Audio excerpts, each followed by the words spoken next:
Hola, bienvenidos y bienvenidas a esta quinta cápsula sobre espacios vectoriales. Hoy día vamos a trabajar sobre subespacios vectoriales. ¿A qué nos vamos a referir con espacios vectoriales? Nos vamos a referir a que yo puedo tener un espacio vectorial grande, V, vamos a llamarle, y dentro de este puede existir un espacio vectorial, un contenido, dentro de este, chiquitito, no necesariamente chico, pero contenido. O sea, que vamos a decir que W subconjunto de V es subespacio, esta es la definición, vectorial, voy a presumir, es subespacio vectorial de V, si solo si, aquí hay dos condiciones.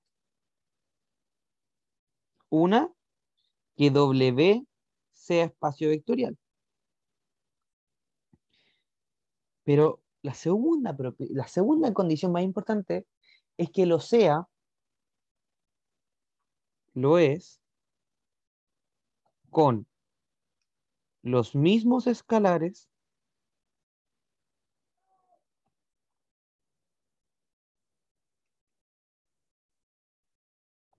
la misma suma,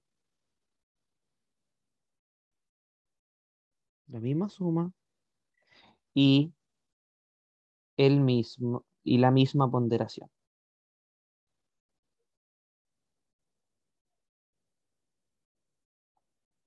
O sea, básicamente estamos diciendo eh,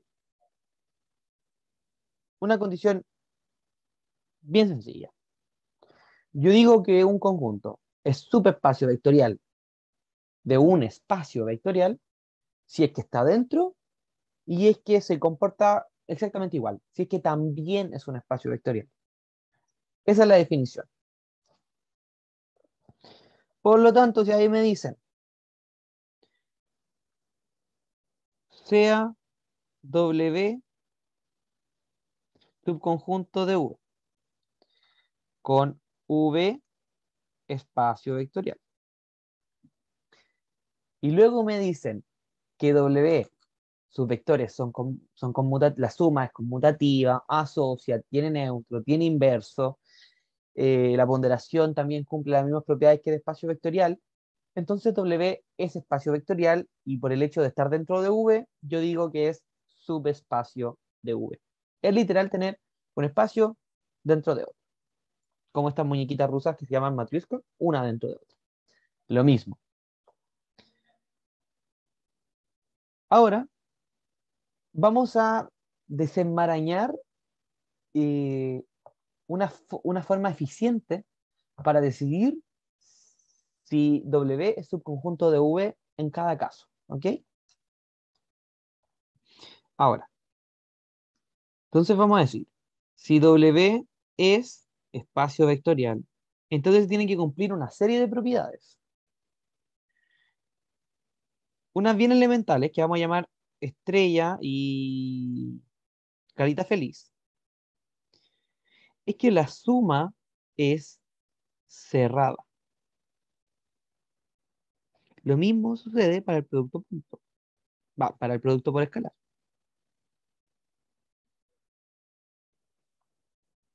O sea que estas dos operaciones son cerradas. Si yo trabajo en W, me quedo en W. Esto no es algo muy distinto a lo que ya le habíamos impuesto a los espacios vectoriales.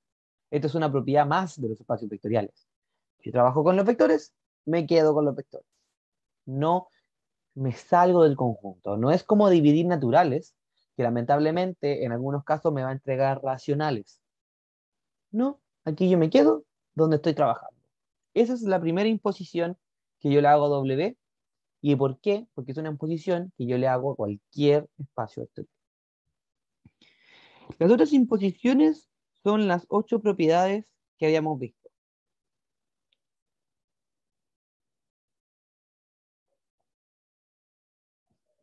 Que la suma conmuta, que la suma asocia, asocia, que existe que existe el neutro para la suma, que existe inverso para la suma, y luego que el producto asocia, que hay neutro escalar,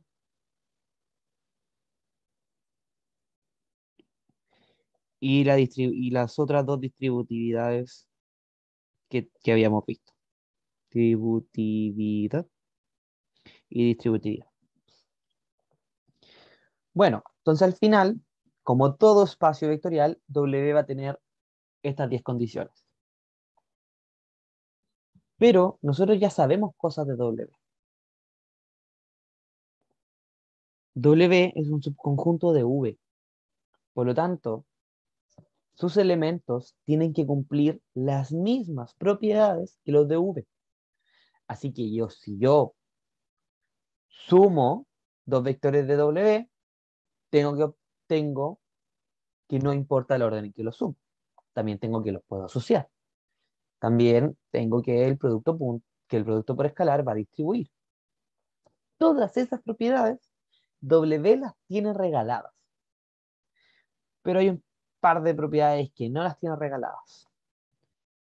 La primera, vamos a llamarle propiedad A, es que sea cerrada. No sabemos si la suma es cerrada. La suma es cerrada para V entero. Pero yo podría tomar dos vectores cualesquiera, digo, esto es un conjunto, pero al sumarlos obtengo algo de afuera. Esto no es muy descabellado. Puedo decir el conjunto de el 1,2 y el conjunto del 3,4 y claramente si yo lo sumo me salgo de este conjunto. Así que W tiene tiene que estar construido de tal forma que su suma sea cerrada. Lo mismo pasa para el producto escalar. Lo otro es que el neutro también viva en W. Porque ya eso no depende si yo conmuto, si yo asocio, si yo distribuyo. Esto es algo súper tajante. ¿Está ahí adentro o no está ahí adentro? Porque si no está el neutro, entonces no es espacio vectorial. Y la otra condición es que para todo vector perteneciente a W exista su inverso. Porque el requisito es que el inverso exista dentro del espacio vectorial.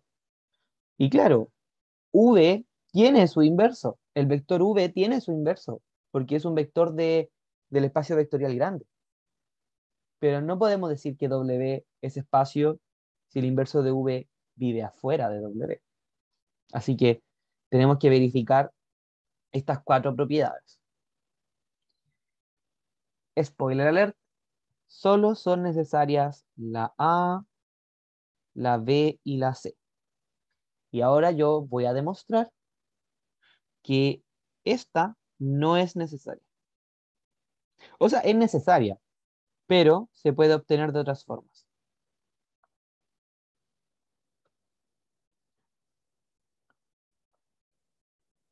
Demostración. Para la demostración vamos a ocupar algunos lemas. Resultados que, por lo corto que tienen que ser estos videos, no he demostrado, pero que ustedes podrían demostrar o las demostraciones las pueden encontrar en internet. Lo primero es que el neutro es, el neutro para la suma, es único. Esto es lo primero, que en V hay un único neutro. Nosotros ya conocemos un ejemplo de esto, que en R2 el único número que es neutro para la suma es, el único vector que es neutro para la suma es el 0,0.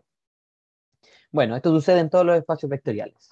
El neutro es único. Hay solo un vector que es neutro. Otra propiedad es que el, es que el inverso aditivo de la unidad o sea, el menos 1, para los escalares es el que me permite obtener los inversos para los vectores. O sea,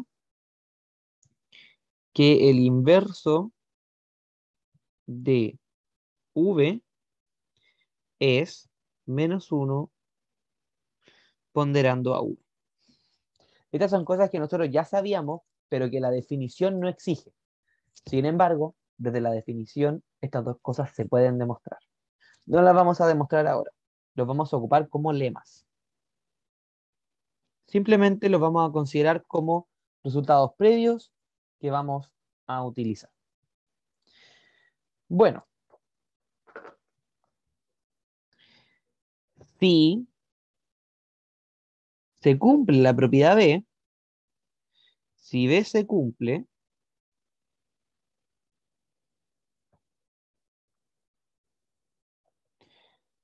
entonces, para todo V perteneciente a W,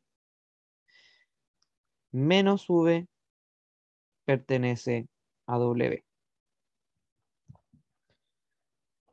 Por otro lado, si la suma es cerrada, o sea, si la propiedad A es cerrada, se tiene que, espere, si A se cumple,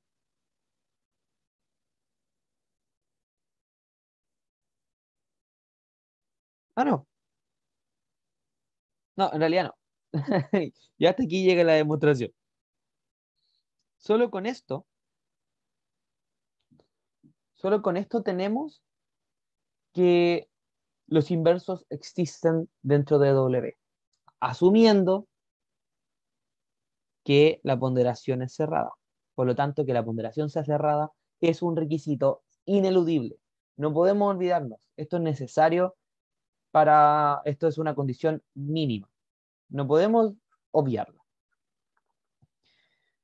Ahora, habrán visto, lo habrán intuido de cómo intenté seguir la demostración, que si A se cumple,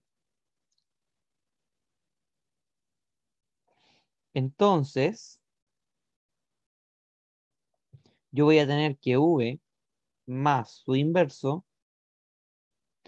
pertenecen a W, porque la suma es cerrada. Pero V más su inverso es igual al vector neutro. Por lo tanto, el vector neutro pertenece a W. O sea que al final, las únicas dos condiciones que no puedo eludir son la B y la A. A modo de resumen, tenemos la definición de espacio vectorial,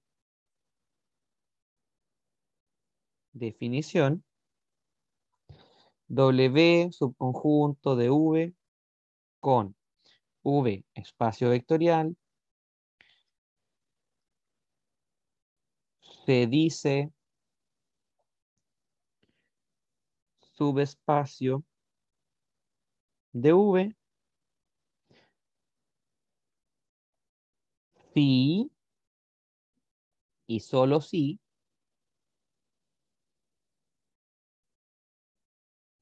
W es espacio vectorial con los mismos escalares